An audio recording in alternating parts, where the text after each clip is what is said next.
warahmatullahi wabarakatuh. Halo, kembali lagi bersama saya Wina Aurelia.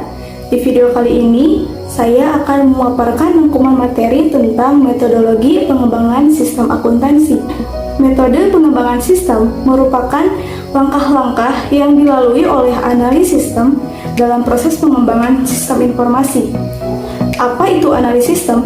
Analis sistem ialah seseorang yang bertanggung jawab atas penelitian, perencanaan, pengkoordinasian, dan juga merekomendasikan pemilihan perangkat lunak dan sistem yang paling dibutuhkan oleh suatu organisasi bisnis ataupun perusahaan. Analis sistem memegang peran yang sangat penting dalam proses pengembangan sistem.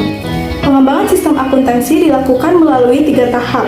Yang pertama yaitu tahap analisis sistem, yang kedua yaitu tahap desain sistem, dan yang ketiga yaitu tahap implementasi sistem. Langsung saja kepada tahap yang pertama yaitu tahap analisis sistem.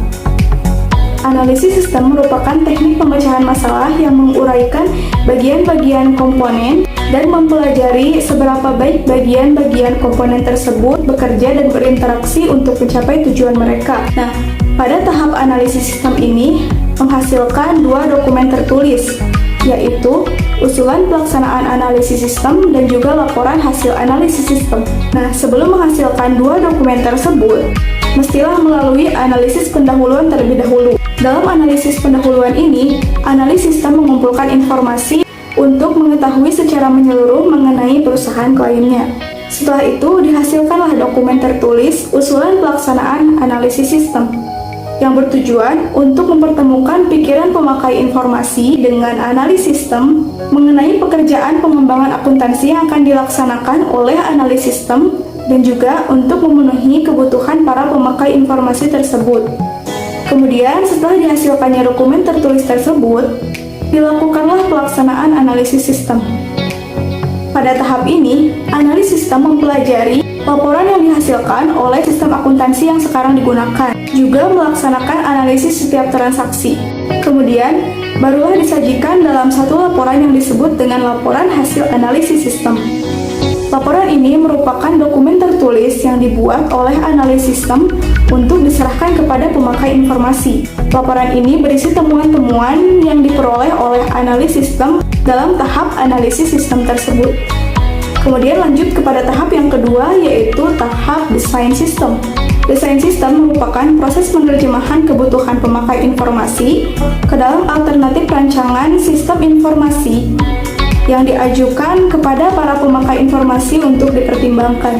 Nah, pada tahap desain sistem ini dihasilkan 3 dokumen tertulis. Yang pertama yaitu usulan desain sistem secara garis besar, yang kedua yaitu laporan final desain sistem secara garis besar, dan yang ketiga yaitu laporan final desain sistem secara rinci. Dalam dokumen usulan desain sistem secara garis besar, analis sistem menghubungkan persyaratan-persyaratan dan tujuan yang ditetapkan oleh pemakai informasi dengan usulan desain yang diajukan oleh analis sistem. Kemudian dilakukan evaluasi sistem.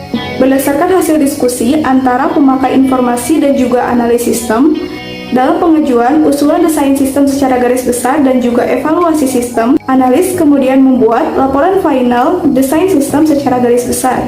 Terakhir, dihasilkanlah laporan final desain sistem secara rinci. Dalam tahap ini, analis sistem melakukan desain rinci untuk masing-masing blok bangunan sistem informasi menjadi bangunan sistem informasi yang mampu memenuhi kebutuhan informasi para pemakai.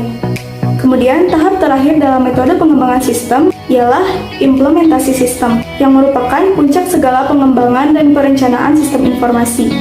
Laporan implementasi sistem menghasilkan dokumen tertulis yang disebut dengan laporan final implementasi sistem.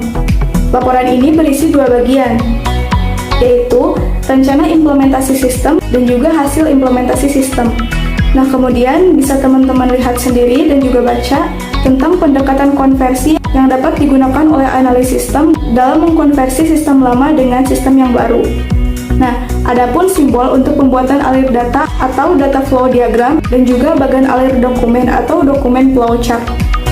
Simbol-simbol tersebut digunakan oleh analis sistem dalam pembuatan bagan alir untuk menggambarkan sistem informasi tertentu. Sistem akuntansi dapat dijelaskan dengan menggunakan bagan alir. Bagan alir yang baik dan jelas memerankan bagian penting dalam pengembangan sistem informasi yang kompleks dan pengembangan program komputer. Penggunaan bagan alir lebih bermanfaat dibandingkan dengan uraian tertulis dalam menggambarkan suatu sistem. Nah teman-teman, mungkin cukup sekian apa yang dapat saya sampaikan. Mohon maaf apabila ada kekurangan dan juga penyampaian yang kurang tepat. Terima kasih bagi yang sudah menonton. Sampai jumpa di video selanjutnya. Assalamualaikum warahmatullahi wabarakatuh.